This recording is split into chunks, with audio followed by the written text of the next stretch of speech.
All right, there we go. All right, now we should have the sound good. I apologize. I didn't push the right button again. Once again, thank you, Prophetess Tammy, Minister James, Daisy, Prophetess Jackie, um, Pastor Bettina, Pastor Jay, uh, Minister Robert Cooley, and who else am I missing here? I want to make sure I got everybody. Derek, how you doing, son? All right, now I can hear you. All right, everybody is good. All right. All right, let's get started. Once again, we're wrapping up. It's this August. Can you believe that already? We're in the August, the 8th month. We're wrapping up this series of in July and August that I believe God had me to share with you, dealing with change and the benefit of it. And I'm sure that some of you can testify that over the last month and even into this month, there have been some changes that you had to make, and then you have to look at those benefits. So today, what we're going to talk about today as we look at the benefits and the changes. Thank you, Prophet Jack. I pray you continue to be made whole in this time and season that the enemy is trying to attack your body. Today, we're going to talk about the mindset of a change agent, the mindset of a change agent, because attitude for interacting with change, that's attitudes for interacting with change. Now, once again, I want to put out a disclaimer out here that this is not necessarily a shouting a Manifest Monday series that I'm doing. I'm doing this because I believe that God put this in my spirit for a purpose, that as we matriculate to the rest of 2023, that there are going to be changes, and we have to be able to get in front of it before it becomes something that causes us to stumble or not to move forward. So the main dangers in this life are people who want to change everything or nothing. So the main danger, and this was said by Lady Nancy Ascar, who was the first female British prime minister. She said the main dangers in this life are the people who want to change everything or nothing. As we initiate and fulfill our God-given purpose, we become change agents. As we continue, we become change agents in this lifetime that we're doing. And sometimes our exercise of change will seem relatively independent of the transactions of our culture. We'll be the ones bringing something completely fresh to our lives, to the lives of our family members, and to our communities, to our church. So some of the things that God wants us to bring are going to be completely fresh. How you doing, Thelma and Pastor Monique? Fresh to our community, our families.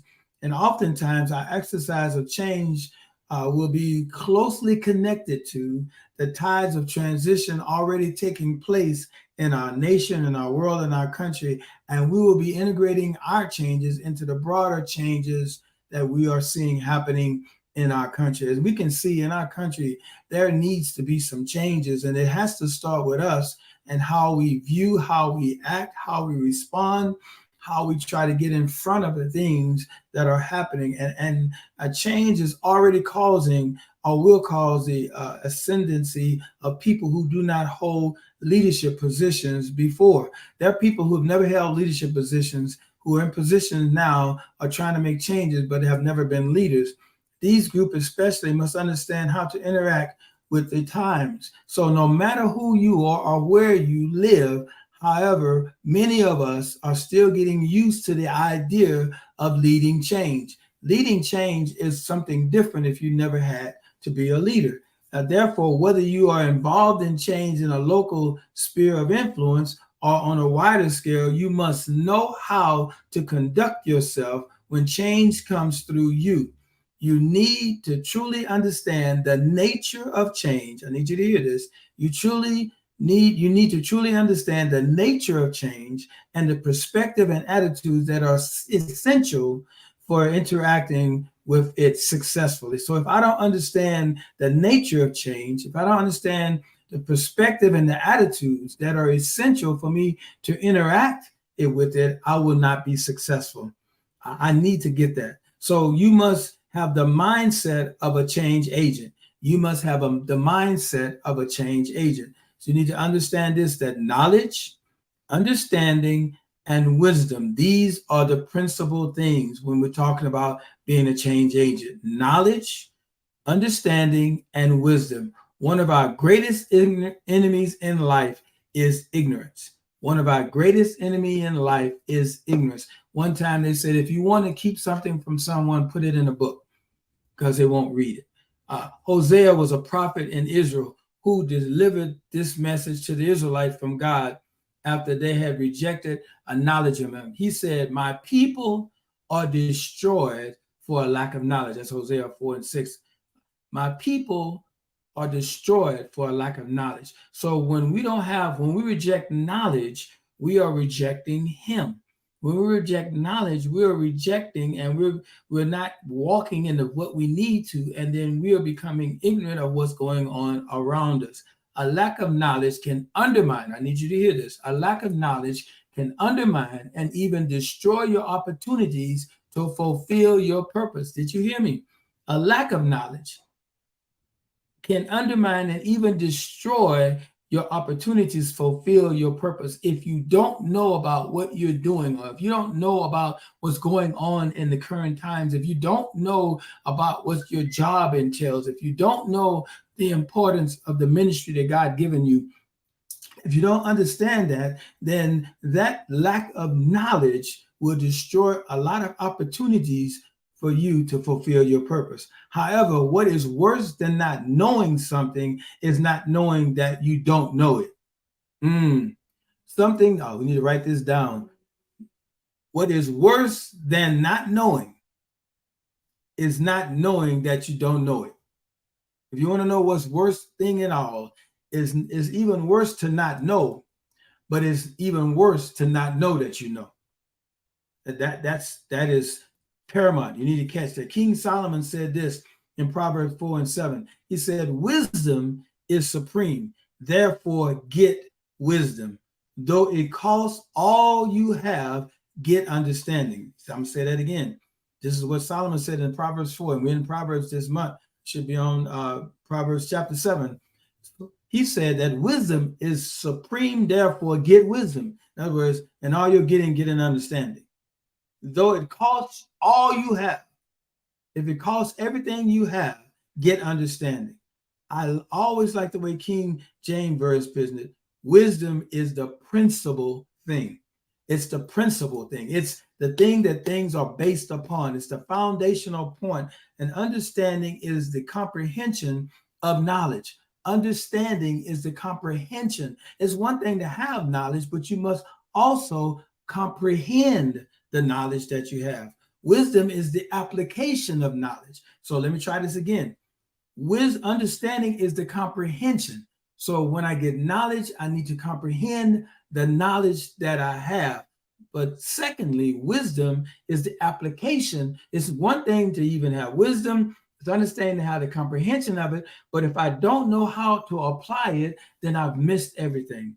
In this crucial times of transitioning, and some of us are in a transition and some of us are shifting, we must not only see what is happening around us, but we must understand the times and be able to respond to them wisely. We must understand the times and be able to respond to them wisely. I'm telling you, we have to it says that that we have to understand the times, not only the times, but the season and the transitionings that we're making and the shifting that is happening around us. It's kind of like the difference between a ship and a yacht.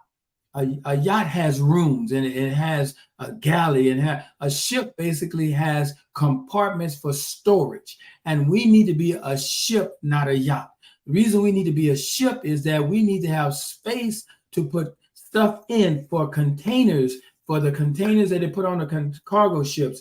We need to have room for the things that we need to put in ourselves in order for us to be successful as we move forward in this season. The historical record of First Chronicles described the man of Issachar, and that's what I was about to say, who understand the times and knew what Israel should do. That's First Chronicles 12:32. These men discerned the times in which they lived, having understand about the situation helps us to know what to do in the midst. When I have an understanding of something, I have the ability now to know what I need to do in the midst of what's going on. If we want to make right decisions and initiate effective actions, then we must understand the seasons. If we want to make right decisions and initiate effective actions, we must understand the seasons that we're in. Moreover, godly wisdom will allow us to oversee changing times successfully. When I have godly wisdom and all my getting and understanding, and if I lack wisdom, I ask God who's going to give it to me liberally. And all my understanding, I must get wisdom, because the wisdom will allow me to oversee changing times successfully. When I walk in the wisdom of God, when I walk in true wisdom, it allows me to see the changes and oversee the changes of the time. And I don't get stuck behind. I don't get caught unaware, but I understand the time and the season. Not only do I understand the time and the season, but I also understand what it is I need to do. So it's not just important. How you doing, Elder Glenn and Minister Amy and Nana Brock? I gotta have that, because if I don't, I'm going to be swept up in every current and everything that goes along, because I don't understand the time and the season. It's like farmers. I need to know the time to plant. I know the season when stuff harvest comes, because if I don't, I'll be waiting for watermelons when it's apple season. And I won't get what I need because I'm in the wrong time and the wrong season. So we need to make sure that we understand this wholeheartedly, that wisdom is the principal thing. So why is wisdom the principal thing? Because it initiates positive change. Because to initiate positive change, we must apply our knowledge and understanding with good judgment. That's why wisdom is the principal thing, because to initiate positive change, we must apply not only our wisdom, but our understanding also with good judgment. And as we have seen, if we lack knowledge about God's season in our lives, we won't be prepared to participate in them. If we don't see, and if we don't understand, and if we lack knowledge about God's season, if I don't understand the times and the season, if I don't understand what God is doing, if I don't understand the season that God has me in, if I don't understand the transition that God is trying to make in my life, if I don't understand the shifting of the times, then I won't be prepared to participate in those changes. I have to be a change agent. Therefore, I need to be a change agent. Being a change agent is opening to listen to God's Holy Spirit, who reveals the season. If I'm going to be an effective change agent, I need to open up to listen to God's Holy Spirit, who reveals the season and studies and understand the time. I need to study and understand the times. Even with this thing about global warming, everybody, this global warming, it's in the Bible. We see the things that it says, that there are going to be earthquakes, and it's going to be these things, daughters against mothers, all of these things are happening in our time right now. It was spoken before. We need to read the Bible. We need to understand and see the forecast. I talked about this on Sunday, the forecast of what is coming. I like you telling me what the day's forecast is, but I want to know what tomorrow's forecast is, so I can plan my day more effectively. Like if I want to do a picnic on tomorrow, I want to go out and I want to lay out a blanket, and I want to have a basket, and I want to lay under this lay out and just have a good time with my family, and I want to have a family picnic. If I know that tomorrow it says that there's sunshine and 0% chance of rain, and then I know that I'm preparing to do something that the forecast says that's going to be available for me. But if the forecast says 50% of rain or 60% chance of rain, then I may need to rethink what I'm planning to do, because the forecast that is said is not conducive to what I want to do outside. So I'm telling you, we need to make sure that we are aware of what's going on, and that we can see. Hello, Liz. that we can see the things that are happening and that we don't miss our time and expand our knowledge. Not only do we need to study and understand the times, but we need to expand our knowledge. I don't know why people think that once you get a certain place that we're done with learning. We're done with studying. There's nothing else for me. I've got a. You may have a whole lot of secular degrees. You may even have a whole lot of biblical degrees, but your learning never stops. Your learning stops when you transition from this life to the next life in glory. That's when your learning stops, because there we're singing holy, holy to the Lord, all God Almighty. But while you're on this earth, you're never too young. You're never too old to continue to learn and to continue to get knowledge. I remember as a little kid, I was sitting with a book. I think I was about 3 or 4. My aunt told me, and she asked me, yes, right, there's lifelong learning. My aunt asked me, what are you doing with that book? And at the age of about 3 or 4 or 4 or 5, I can't remember exactly when she told me, but I said I was getting knowledge.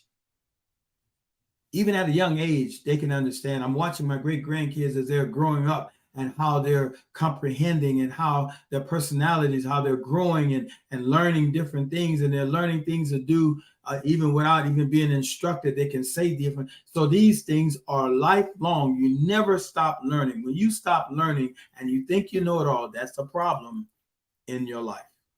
Many great possibilities have been lost to the world because of ignorance. As a change agent, you must be aware of what is happening to you and through you. As a change agent, you must be aware of what's happening to you and through you. You must not be ignorant of your responsibilities during your season. Know, study, comprehend what change means for you. Know, study, and comprehend what change means for you. Know, study, and comprehend what change means for you. You got to know it. You got to know, you got to study, and you got to comprehend what change means for you. And understand your responsibility to deliver what God desires you to deliver through change. It is your responsibility to deliver what God has desired for you to deliver through change, not anybody else's responsibility. It is your responsibility to deliver the change of what God desires to deliver in you.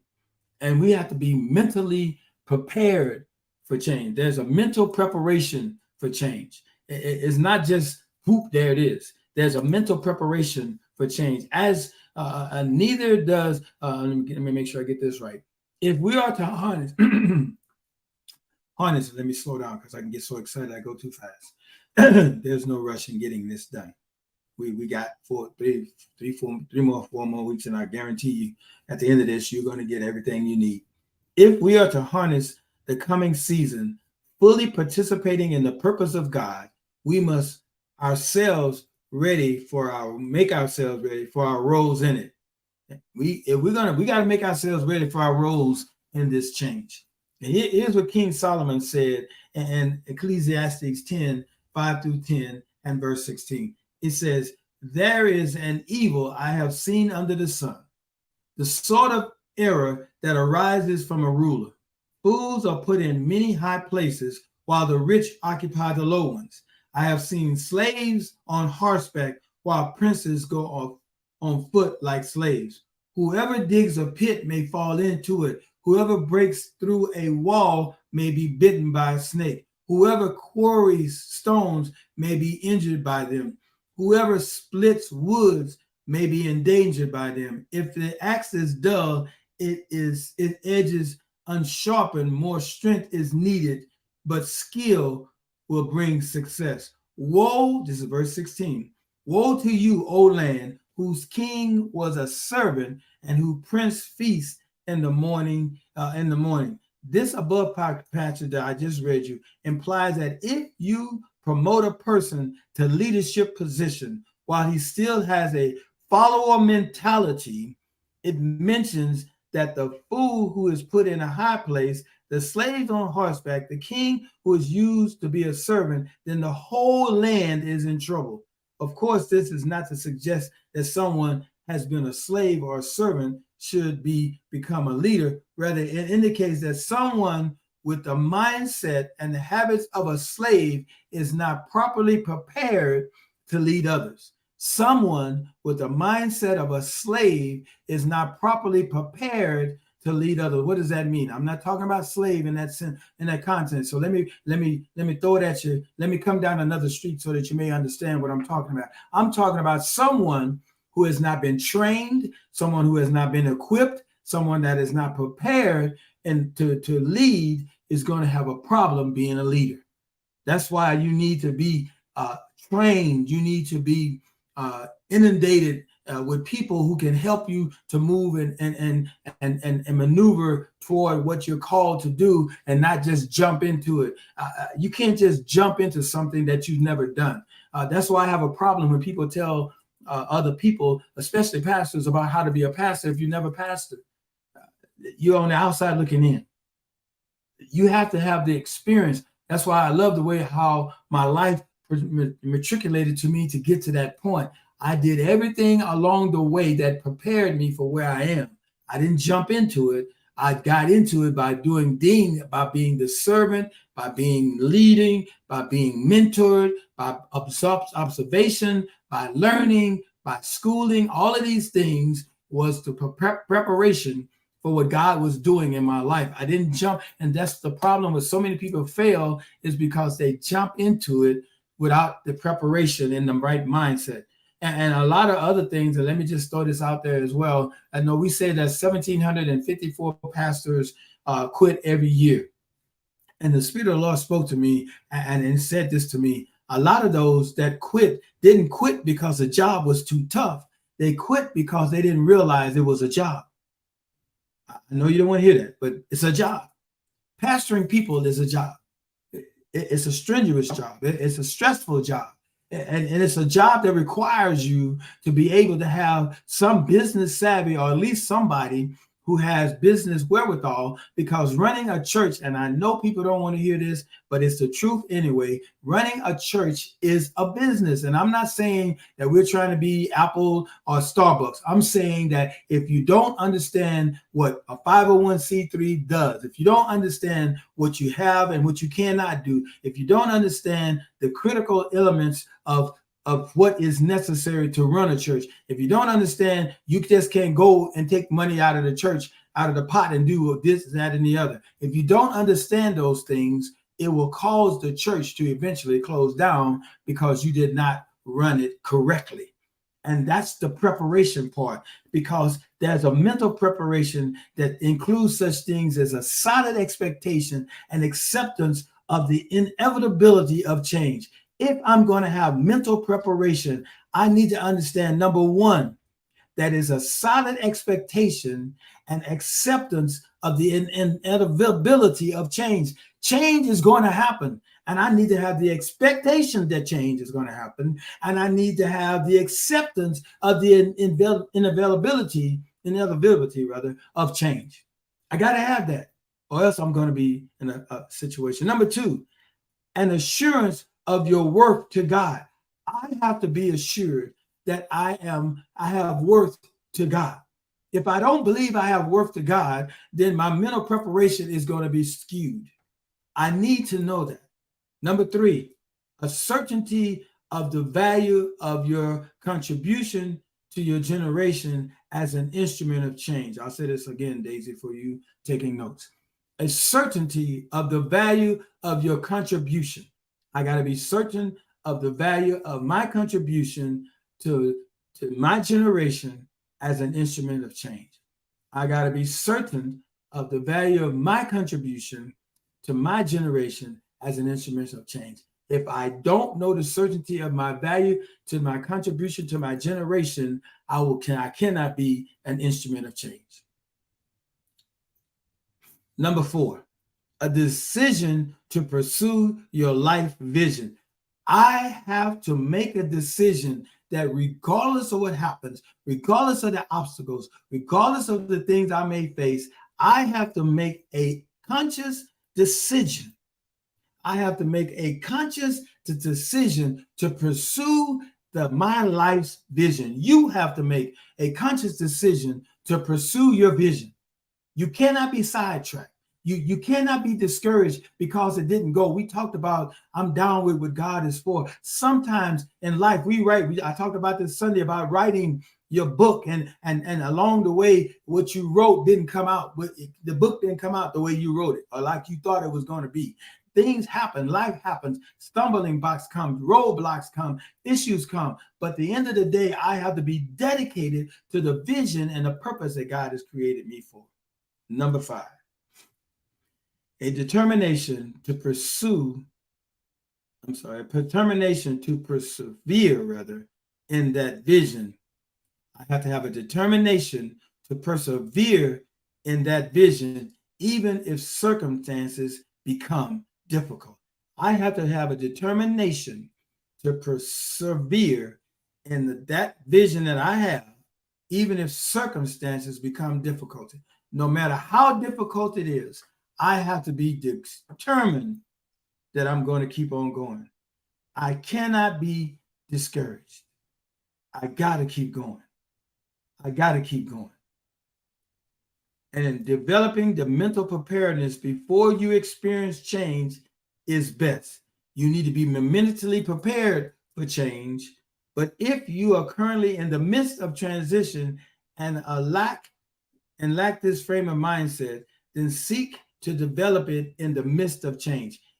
Maybe you didn't have the mental preparedness that you need, but you need to right in the middle, you need to start getting yourself developing that mental preparedness for this. And I'm going to say this, and I'm probably going to end with that particular issue right there, because I don't want to rush on the humility in your season of change. So I'm going to repeat the mental toughness, the mental preparedness rather, once again, that you need to have as you go before you get into the changing, as you're doing the change mindset and being a change agent. Number 1, you must have a solid expectation and accept expectation.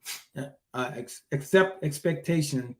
got to have a solid expectation and acceptance, rather, of the inevitable of change. A solid expectation and acceptance of the inevitability of change. That's to get my mental preparation. Number 2, I have to be assured of my worth to God. I have to be assured of my worth to God. Number 3, I have to have a certainty of the value of my contribution to my generation as an instrument of change. I got to know my value to my generation as an instrument of change. And number 4, I need to make a decision. It has to be a conscious decision that I'm going to pursue my life vision. I got to make that decision. And number 5, I have to have a determination to persevere in the vision, in my life vision, even if circumstances become difficult. Because if I don't develop this, I'm going to have a problem. But it doesn't mean I can't. It just means I'm going to work harder if I'm in the midst of the situation and I have not mentally prepared. But I just want you to know that these things are important to you in the situation. And I want to say again, don't try to grab something that you're not mentally prepared for. Don't try to be something that you have not learned about, studied about, and even put yourself in a position to know about.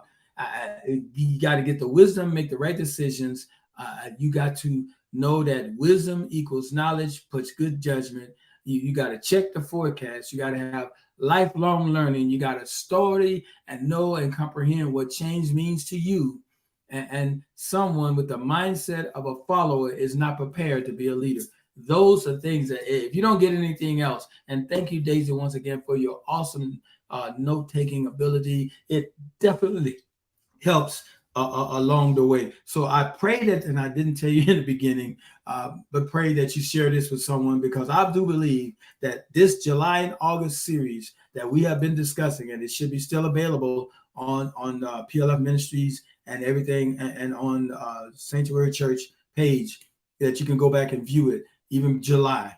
That if you stay connected just a little bit longer, I guarantee you, as we wrap this up, you're going to be miles ahead, leaps ahead of everybody else who did not understand that because they don't know that there's a mental mental toughness and a mental preparation that they need to have. And we're going to discuss next week on the humility in your change season, because sometimes when we get raised up by God to bring about change in the history, we may be tempted to confuse the purpose for change with our position in the change. So we got to have some humility. We're going to talk about that next week. I love you. I appreciate you being on here. I thank you so very much for all that you do. And as in the place where I preach the most, I love you. There's nothing you can do about it. Let's go to work and get it done.